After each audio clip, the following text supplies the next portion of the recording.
I'd like to welcome each one of you to our devotional study today, and we've actually been taking a few days to look into to examine how the Bible made it from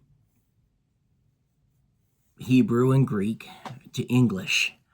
And when we talk about all of this and talk about the superiority of the King James Bible, contrary to what some would try to say, we're not saying that every person in the world should learn English because the King James Bible is the be-all and end-all for the entire world. What we are saying is this, that when you begin to look at other languages, what you really need to do is you need to look at the exact same thing. You need to look at what was the text that was behind it. Did they use the Textus Receptus, the received text? Did they use Westcott and Hort's critical text? What was it they used for a text? Because when you start with a corrupt text, then what you're going to have in the end is corrupt. You can't begin with something that is corrupt and come out with a pure product. And so when we speak about the King James Bible, we're talking for the English-speaking people. That's what I am. And in light of this, that is what I am going to look at. We're not going to get into detail today on, this study on French, the best French Bible or all that. We're looking at English Bible because I am an English-speaking person. Now, that being said, I do want to take a little bit of time today to look at the textual basis of the Authorized King James Version, because you will find out that the King James Version is superior in the text that is used in the King James Bible, as well as the translators being superior, as we looked at briefly yesterday. And the technique that they used was superior, as we looked at yesterday. And, of course, the theology in the Bibles, as we will see, is superior as well. But the King James Bible was much more than just a revision of the bishop's Bible. As a matter of fact, the King James Bible was translated out of the original tongues, that is Hebrew and Greek, but was cast in the basic language of Tyndale and how Tyndale wrote. So the translators of the King James Bible were given access to numerous versions and works, and they were given access also to the best scholarship available. We're going to look first of all at the Old Testament text. Primarily, for the Old Testament, it was a Hebrew Masoretic text, and there were actually 4 printed Hebrew Bibles available at the time that the King James Bible was done, and they were dated 1488, 1491, 1494, and 1517. So they used that Hebrew Masoretic text, but then beyond that, there were also previous translations that were diligently compared as they did their translating process. And among those, and certainly not all of them, but among those was Tyndale's Old Testament translation, the Matthew's Bible, the Geneva Bible, the Bishop's Bible, the Targums, the Peshitta. All of that was used as the Old Testament was translated. Now, when you come to the New Testament, and this is the one that we're familiar with the most, but the New Testament text was the received Greek text, or what we know as the Textus Receptus.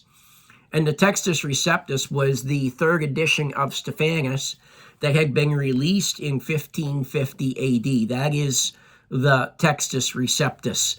And beyond that Textus Receptus, there was previous translations as well that were diligently compared as they did their translation of the New Testament scriptures.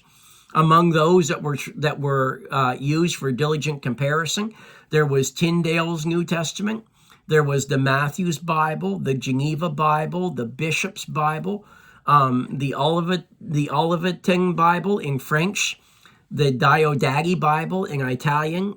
There was Luther's Bible in German.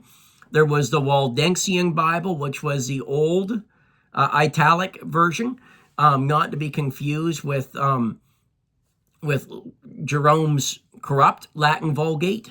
There was the Peshitta, which was the Syrian. There was the Reims Douay New Testament. There was the Spanish translations that were used, as well as a couple of Latin versions that were used as well. One of the things that's interesting to note is the language that is used in the Authorized King James Version. The King James Version is the purified end result of several other English translations that were done really during, if I can put it this way, the turbulent years of the English Reformation. You say, well, what are some of the previous English translations that they used, and how do those work in? Well, in the translators of and part of this is people were comfortable with some of the English Bibles that they were reading, but they knew that there was translation issues in some of the earlier editions. So, as much as they could, because the people were used to it, the translators of the Authorized Version retained as much of the wording and style of the popular English Bibles that were available in the early 1600s as possible.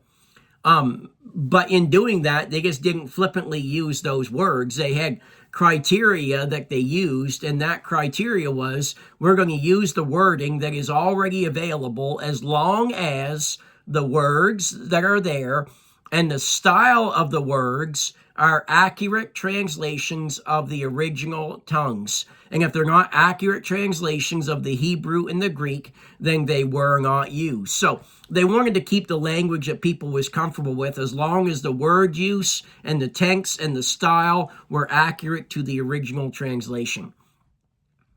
So with that in mind, the King James Version retains somewhere between 80 to 90% of the language that was used in Tyndale's Bible.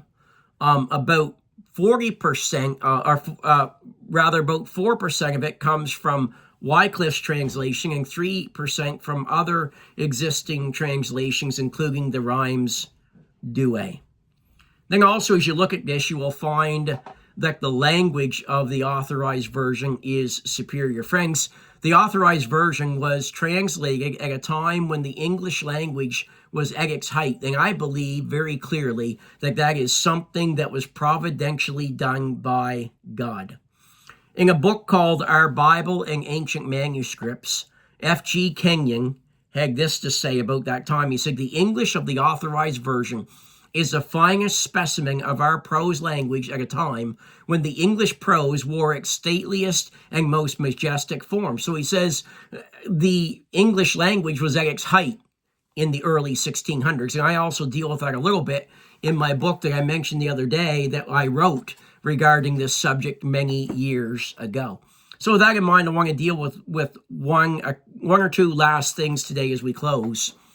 I'm going to really try to get this done today. The use of italics.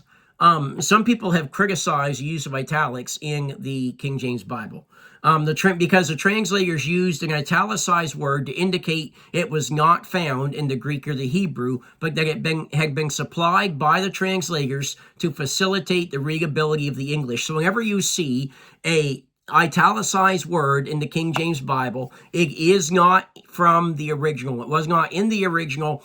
It was added there by the translators so that so that the language would flow, the readability of it would flow a little bit more. And people are criticized for that, but the truth of the matter is they're the only ones that did it. All of the translators added words for readability. The King James Bible translators are the only one who italicized them, which shows us the translators' view of inspiration.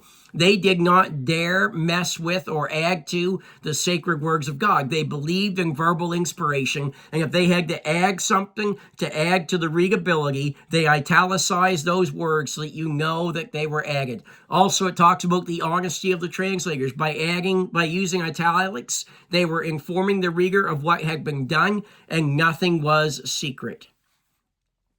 It also reveals the ability of the translators. Good translating requires meticulous detail. For example, when you look at the Authorized Version, you compare that with the New American Standard Bible. In 2 Samuel 21:19, they take out the italics, and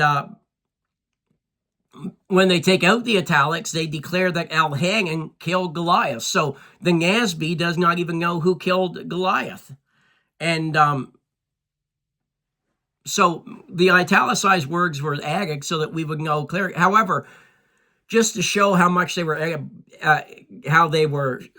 guided by God, An interesting side note, which confounds those who criticize the use of italicized words, is seeing when you compare Psalm 16:8, where the words he is are italicized, indicating that they are not in the original Hebrew, but then you compare that with Acts 2:25, that quotes Psalm 16:8, and the words are not italicized, indicating that they are in the original Greek. So they weren't in the original Hebrew, but they were in the original Greek. So God works in wonderful ways. And then last of all, let me just share this, because some have been criticized, or have criticized the King James Bible because of the use of punctuation.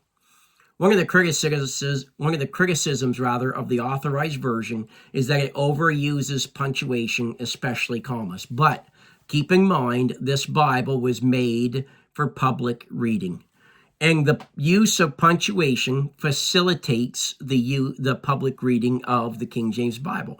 The King James Version was also designed for use in private study, and the first editions contained over 9,000 cross references. So just a touch of some things about the King James Bible and the things that we looked at so far this week, and what we're going to be looking at going into next week. I deal with in a greater detail in this book.